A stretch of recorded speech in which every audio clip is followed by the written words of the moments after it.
Welcome to the Stockyard Sessions podcast from Atlas Ag, the team behind Atlas Carbon and Maya Grazing. My name is Matt Peacock. This is episode 6, The Pioneer. And my guest on the podcast today is none other than Charlie Arnott. Charlie, welcome and thank you for taking the time to talk to me. Matthew, lovely to be here and thank you for taking the time to chat. I've been looking forward to this. Now, Charlie is an award-winning 8th Australian generational farmer, educator and advocate for regenerative farming and wellness practices, whose family farming business developed under Charlie's guidance from a conventional industrial high-input mixed enterprise farm working against nature to a biodynamically principled, holistically managed farm partnering with nature. Now, Charlie, that was quite a mouthful for me to say. Can you break that down a little bit for me, please? I think you did well, Matthew. So I've been farming all my life here at Hannah. I went away to school and university and did other things, of course, in my life. But essentially, I always knew farming was going to be my thing. And when I grew up here, Mum and Dad had a conventional farm, which you referred to. So conventional meaning a lot of chemical use, a lot of high input, high output. I guess in my time here as a child and also managing chemical use increased a lot and less ploughing, of course, but then also animal health stuff increased in terms of what we were using. So I'm not saying that was a bad thing. It's just that, at some point there I decided to change things, and then through a period of time, and really I'm still changing things. You never really finish, hopefully you never really finish your trajectory, your journey. But we did some holistic management courses. We've changed the way we do things. We partner with nature more than we certainly did back then. We consider nature to be a business partner of sorts. The most powerful, sometimes forgiving, sometimes unforgiving, constant business partner that you could have. And we use biodynamics, and we use no chemicals on our paddocks. We do use some conventional drenches for animal health and so on, but I'd have to say it's a very different looking business from what we used to do. We don't crop anymore, so you don't see plough paddocks and bare paddocks and that sort of thing. But look, that's all happened over 20. That change is still happening, but we probably started 20 years ago. I think nature as a business partner is a really interesting way to look at that. Now, we've dubbed you the pioneer for this episode, Charlie, I think due to your early adoption of regen farming management practices. When did you first start to think about that? Well, you just said, 20 years ago. What were some of the attitudes and feedback towards you and that way of farming at that time?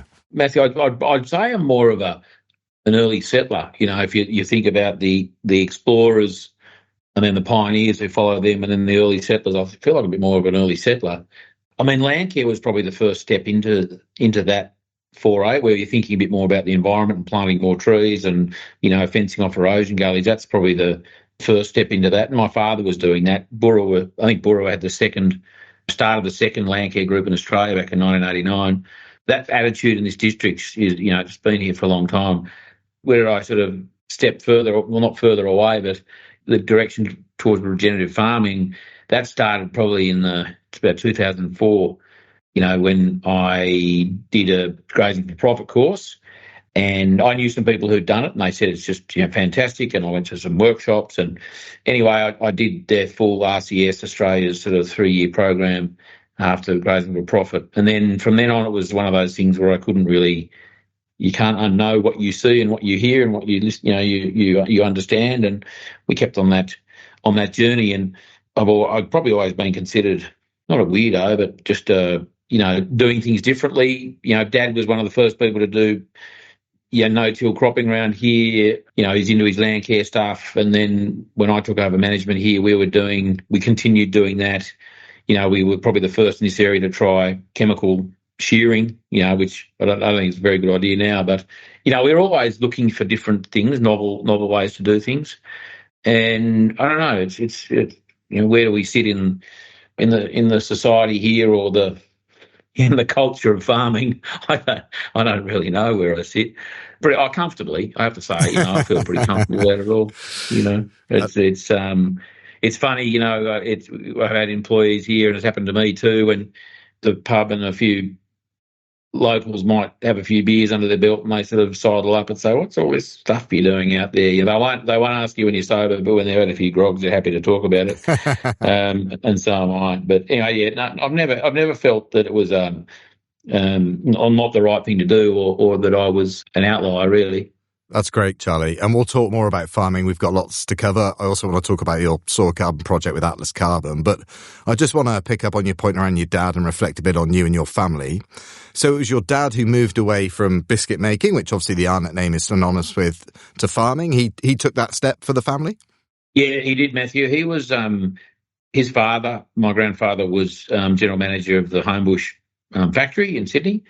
And Dad went straight from school into the factory for 8 years and did an apprenticeship there. But he always loved going away, to the family, where his mother's family farm in Queensland, and he loved going there. And he'd always loved that experience, the farming experience. It was probably obligation. He really went straight to the biscuit factory from school, but 8 years down the track, he decided he didn't want to continue that. So farming he went, and he did a few years at the family farm in near Doornbandi, in Queensland, and then Mum and Dad was Hannah in 1970, and then picked farming up here as a conventional mixed farm at Burrawa, sheep, cattle, cropping, and then that's where I picked things up, some years later when I came back from uni and started managing the business. In terms of managing the business, you've talked in the past about focusing on what you're able to control directly, a part of the job that you say farmers are getting much better at. What do you mean by that, Charlie? I can't speak for everyone, but you can apply the same principle to life, really.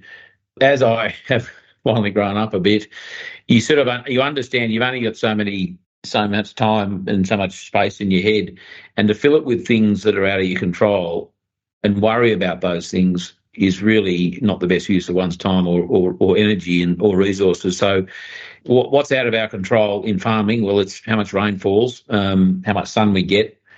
Are there going to be bad bushfire season in the district, market forces and market price, the cost of inputs? There's so much out of our control that we have and do, understandably, spend a lot of time worrying about and thinking about.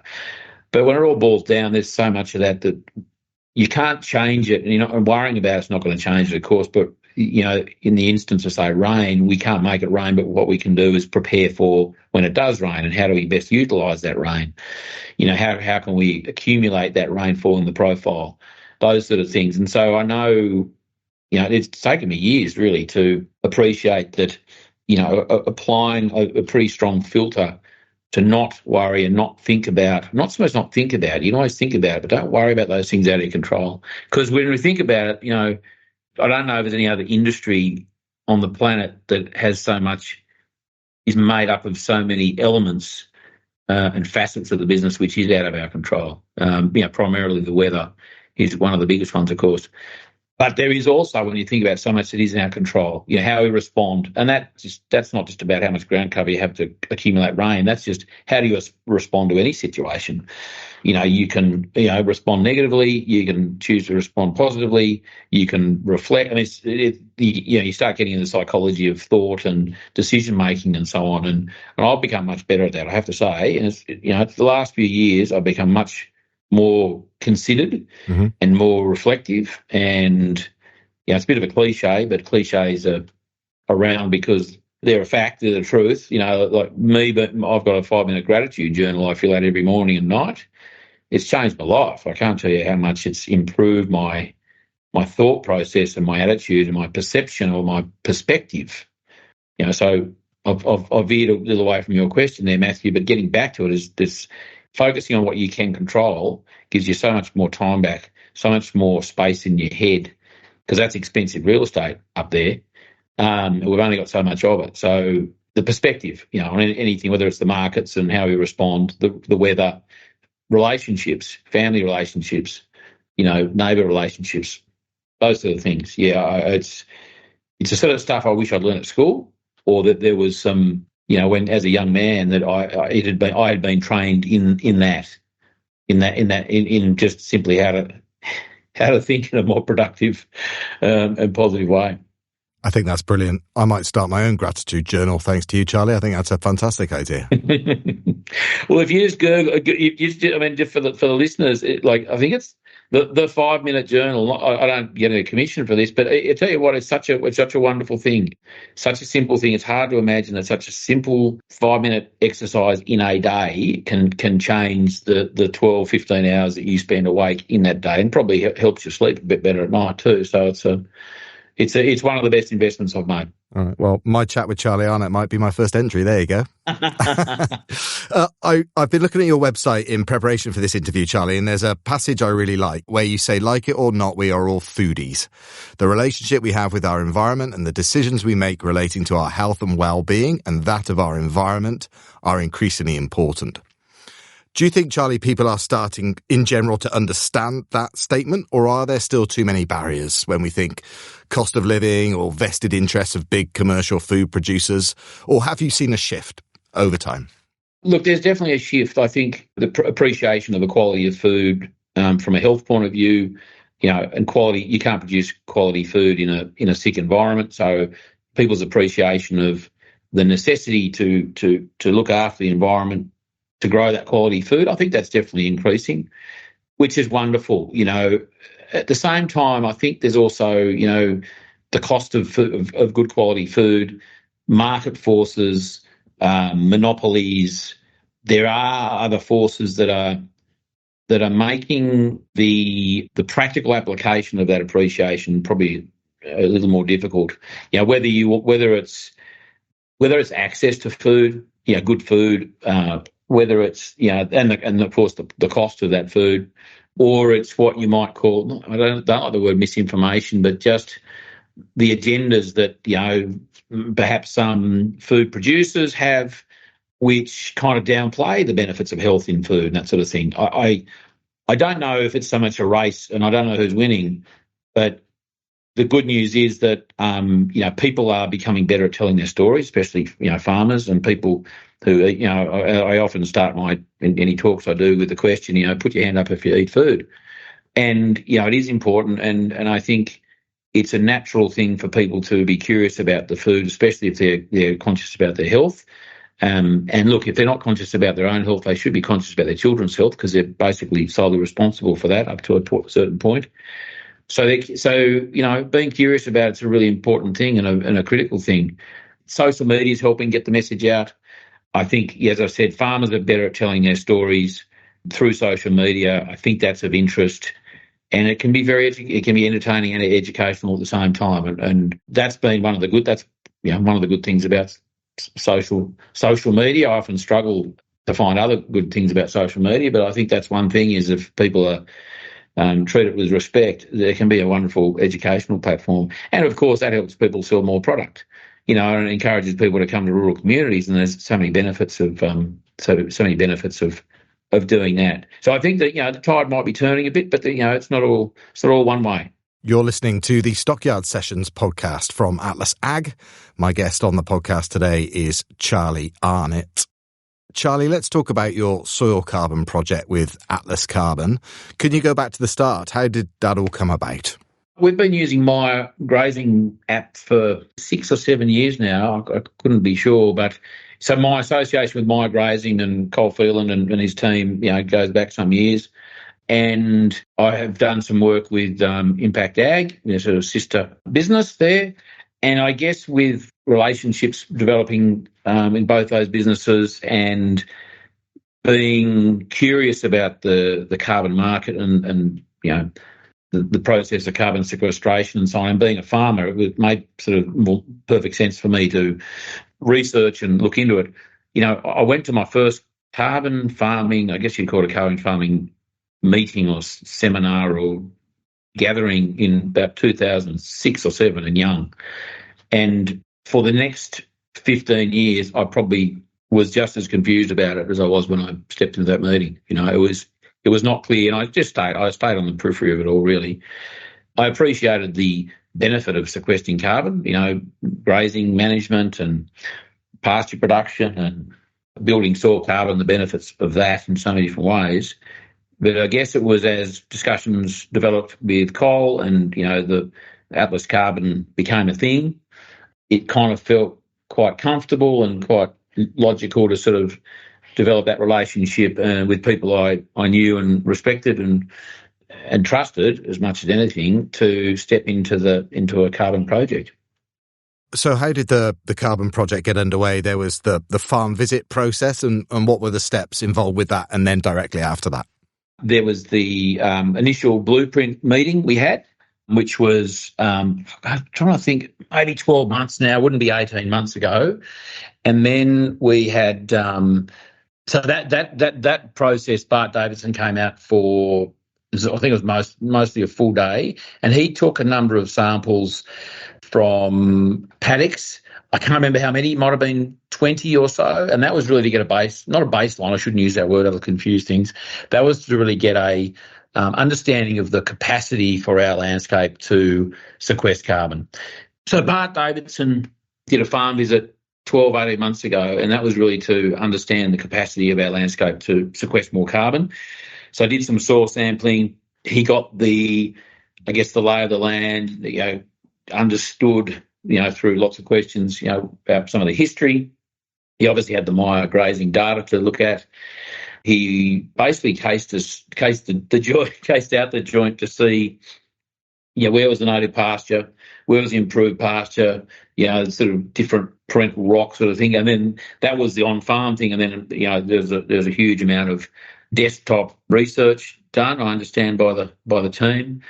And so that created a report which identified that it'd be worth us doing a carbon project with some estimates of, what we'd be able to sequester and then some forecasting or estimates of the financial benefit of that. Yep. And there were some areas of our farm that we didn't put under a carbon project, actually, that Bart decided would just probably didn't quite have the potential. Not because there was huge amounts of organic matter already, it was probably because it was going to take a lot of work in that particular sort of shaly country to actually get it to improve and sequester a heap of carbon in there. So it was a great project, bit of an eye-opener for us, getting some sort of fresh soil samples done after many years of not getting soil samples done. And then, feeling confident that starting that process and making that commitment was going to, in theory, it's all theoretical until you can start measuring again, that we could actually sequester more carbon and accumulate some ACCUs. So when do you measure again? Like, where are you up to with the project, Charlie? What happens next? Yeah, we did. So after that blueprinting process, we had some baseline measurements done early this year, probably February, March. And a month or so ago, I think those results were all pulled together. We're sort of going through them with the Atlas Carbon team at the moment. And it's identified again that, there's some improvements we can make. So not just, there's room for us to improve organic matter or organic carbon in our soil, but also the blueprint comes with recommendations. Actually, that's the bit I did forget. It comes with recommendations on how to increase that uptake and that accumulation of carbon, sequestration of carbon. In our case, it was some slight changes to grazing management, some intensification of grazing, so putting up some more fences, making smaller paddocks, but also recommendation on some lime from memory, also the application of superphosphate to increase sulphur and phosphorus levels, which is going to help increase the growth of pasture to then obviously, create more pasture that gets eaten by more cattle to sequester more carbon. And so I think there's manure in there as well. There'd be some benefit in some paddocks to apply manure or compost at least. So essentially it helped identify how we could, some of the tactics we can put in place. And so we are having a meeting with the Atlas Carbon guys in the next couple of weeks to look at that. How are we going? We have already applied some superphosphate. That was a big thing for me actually, Matthew. For 20 years we didn't apply any super. I just had this thing about inputs, and I didn't think it was going to be as good for soil health and fungal growth and that sort of thing. And I really battled with that recommendation, but I sought advice from a few other agronomists who I respect, and it was pretty clear that we needed to get phosphorus levels and sulphur levels up. And there's a number of ways to do it and time frames that you can work in, and we wanted to do it quickly. So we put out superphosphate, not at a huge, massive amount, but enough that should trigger some improvement there in those levels, and accompanied by some biofertilizers and biodynamics to help soften the impact on the fungal growth in the soil as well. We're very, very conscious of that. So recommendations have been started to put in place. We're holding a field day here in a couple of weeks' time on the 10th of December. So we're going to be chatting about that on the day, and I'm meeting with Bart and Amanda and Cole the day before too. So things are ramping up a bit in terms of the frequency of meetings we're having and sort of getting the rubber on the road. It's been great. It's taken a while, but this process does take a while to line everything up, and of course everything has to comply with government regulations and the appropriate government agencies that are running the show. Yeah. We'll talk more about that field day before the end of this interview. So if that's caught any listeners' attention, please stay with us and we'll cover off a bit more about the field day towards the back end of this interview. Charlie, you mentioned accus there. So in your mind, are you thinking about selling accus, or is that not really a consideration at this point, and it's sort of secondary to the other benefits of sequestering more carbon in your soils, like improved productivity, financial resilience, obviously climate resilience, etc.? So where's your thought process around that? You can't look for the shade of a tree if you haven't already planted it, and sometimes that has to happen many, many years before. So I guess there's a couple of things in the thought process that got us to a point of deciding what we would do this. And one is what we were doing already, in theory, is improving the environment, improving soil quality, and the products that we're producing. And so why wouldn't we just tweak that and potentially sequester more carbon with that tweaking? It wasn't a huge change in direction for our business or our activities. And so I was like, well, let's just get some good advice and do things a little better. And that would give us the opportunity to accumulate the accus if we accumulate carbon. And so with that improvement in what we're doing, the potential there is to with that tweaking, and then by having more carbon in the soil, theoretically we'll grow more grass and run more stock anyway. So from a production point of view, it made a lot of sense. Doing what we've decided to do in terms of taking on this carbon project has not compromised what we do in our business and our production. It's just highlighted the importance of getting it right and doing it better, if anything. In terms of, how I feel about sequestering carbon as a climate solution, I don't spend a whole lot of time thinking about that aspect of it. I mean, I guess, I talk to a lot of farmers, and, there can be a lot of guilt of people thinking that as farmers who are influencing the environment with our farting and burping cows and so on, that, we're guilty or we have some responsibility to save the planet by doing these things. I think that's just too much responsibility. I always say to farmers, just worry about your own boundary of your own farm, because that's what, getting back to the control thing, that's what you can control. You can make those decisions which steer your business and your production system to, a better health through not simply by, but primarily by improving soil health. So the climate solution thing's not high on my list of things, because I just think it's just too vague, focusing on what I do well and doing it better, producing good food, looking after the environment at the same time.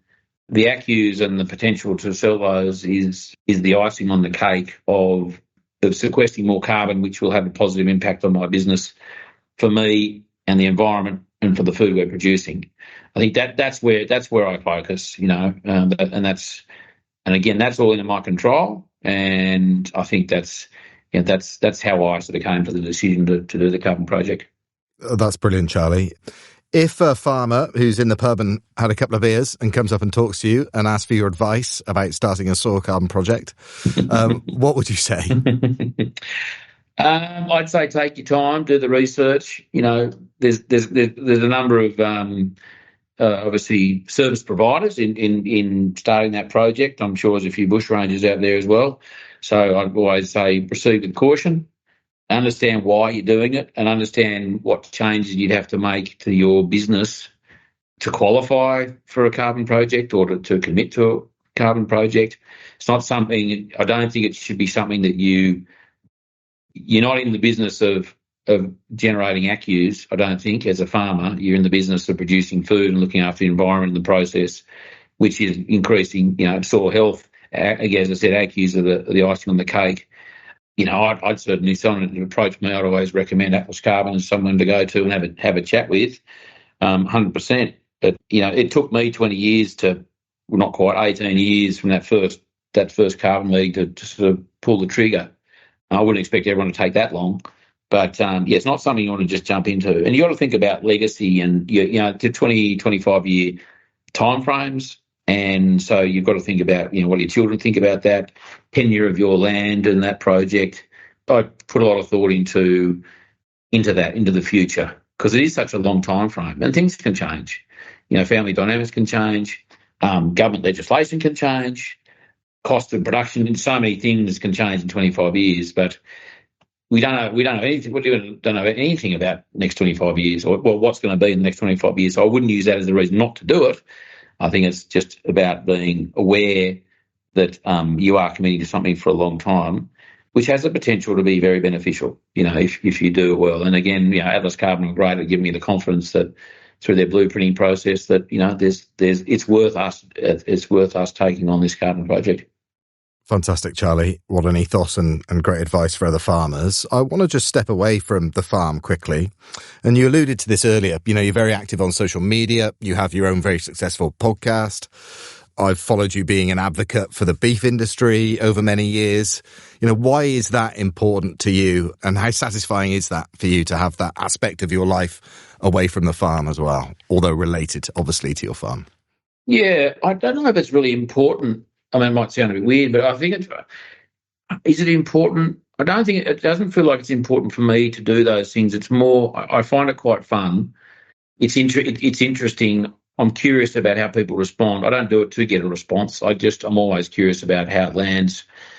I just think it doesn't feel like a responsibility, but why wouldn't I share what we're doing if I feel that it's going to benefit someone in some way? And look, it's not all beer and Skittles. We often get, people grumbling about something we've done or shouldn't have done, or negative comments. I just don't really worry about it too much, to be honest.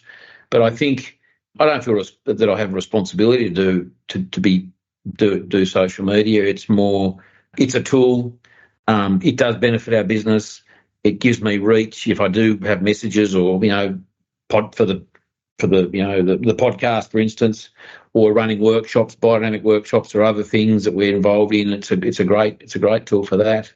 And I think, especially if you're in the value adding sort of part of the farm business, and you might be still commodity farming and selling sheep and cattle and wool to into the market, the common market. But if you're looking to value add any of those products, I think I don't know how you do it without social media and giving your potential customers a sense of who you are and why you're doing it. And, it's interesting for people. It gets back to that question earlier on, Matthew, about, everyone's a foodie.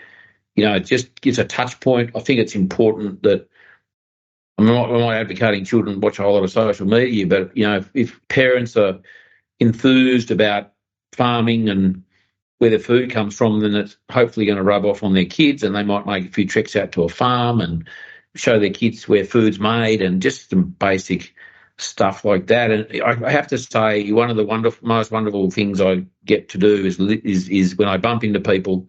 I ran into a fella in Bunnings in Mittagong the other day.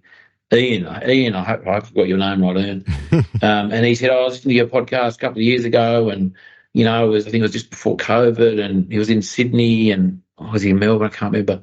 But he's moved to the Highlands, and he's now selling beef and honey and all sorts of lamb and things. I just love hearing those stories. I don't even know Ian, and we bumped into each other we bumped into me in the Bunnings, and I just love hearing those things. And so I couldn't hear those stories, and I couldn't feel the warmth of those journeys that people are on unless I've put myself out there a bit and do the podcast or do social media stuff. It's one of my favourite things, I've got to say, Matthew, is hearing how what we're doing here is impacting people in a positive way to have changed their life. And it doesn't mean you've got to go and buy a farm and move your whole life, but that has happened. I'll tell you what, a lot of people have said, look, I've listened to this and I've seen that, not just me, but all the other wonderful people doing similar things in agriculture.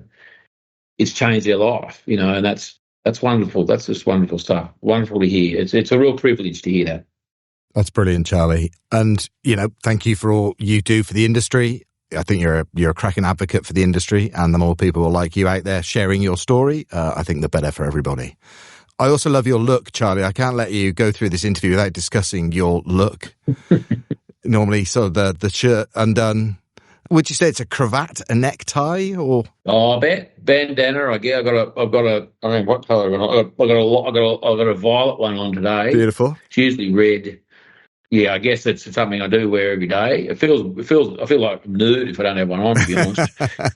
I just started wearing it from a practical point of view probably, well, it was before my son, probably 9 years ago, 10 years ago maybe, just wearing it for a practical purpose. Winter it keeps you a little bit warm around the neck, even though I'm quite furry around there. Every little bit of warmth and burra is helpful. And then summer, it's always handy for the dust and that sort of thing. And then it just became a thing I wore, outside of the paddock. And then I don't know. As I said, it'd feel weird, not to be wearing it. And I don't know. I don't necessarily keep the buttons down low on purpose. I tend to do that. Might be probably all my chest hair pushing through the buttons, Matthew. I think that's what it is. Well, I often think you're the sharpest dressed man at certain events and conferences, Charlie, when you're there. So good for you. Well, thank you for that. Yes. The field day. So we're recording this on the 27th of November. The field day at Charlie's Place is happening on the 10th of December. People can register up until the 8th of December. So anybody who's now listening to this and is interested in going along to see Charlie and his property, please register now. And you can do that via the Atlas Carbon website. Are you looking forward to the field day, Charlie, and inviting people onto the property? Yeah, no, I am. We often hold field days or workshops here, so I'm not. It's not new to me to do that, but certainly this particular, the focus is soil carbon in our project and what we've done and hosted with Atlas Carbon. So yeah, very much looking forward to it. We had 43 mils of rain the other day. Excuse me. So that's going to hopefully the slight green tinge that it's producing will stay there for the next few weeks. Yeah, it starts at 10. I think registrations or just turn up for a cup of tea at 9:30. I think it'll kick off at 10 for a couple of hours in our shearing shed, and there'll be, I think myself and Colin Bart Davidson, Cole Phelan and myself will be answering questions. Whether it's a panel session or not, that probably maybe how it'll turn out. So a couple of hours of that, bit of history on, the project and what we do.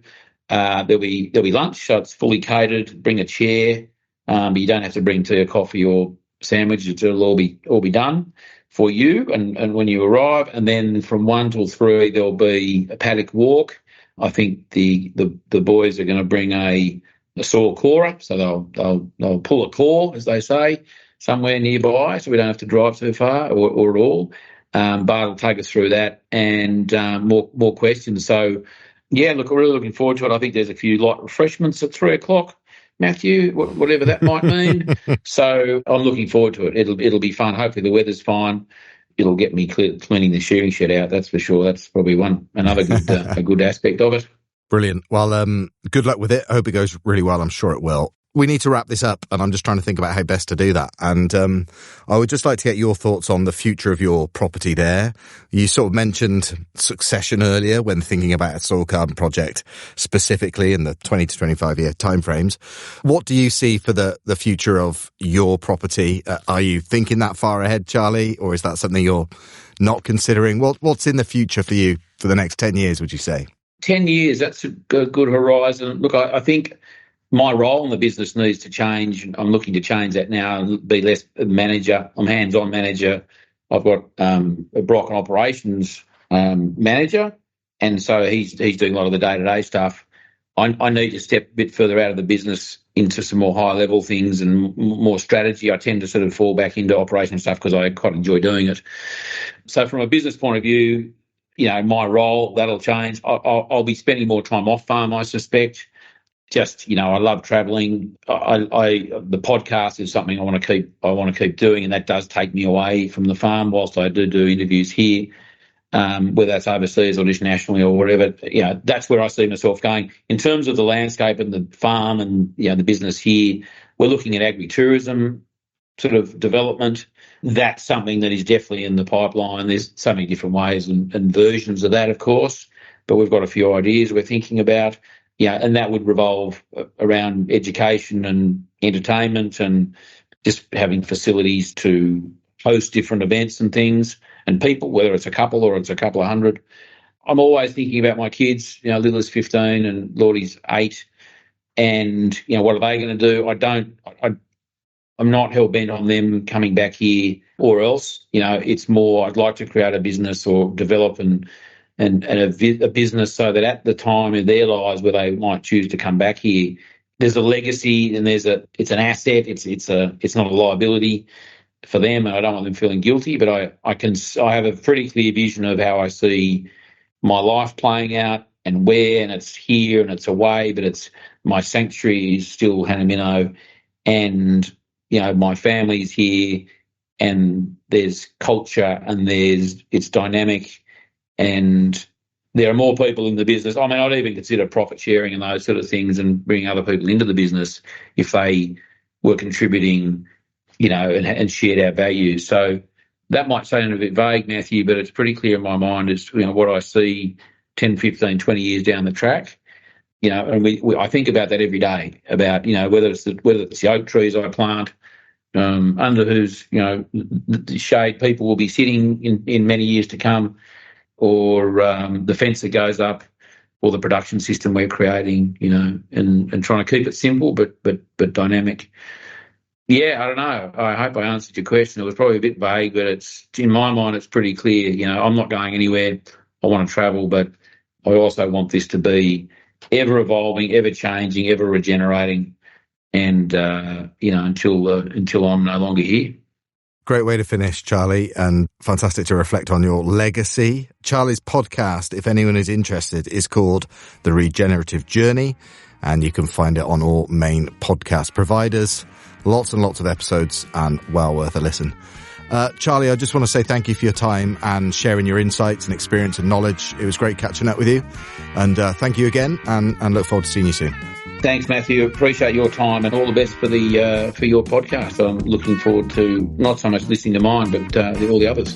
Brilliant stuff. Thanks, Charlie. All the best. Thanks, Matthew.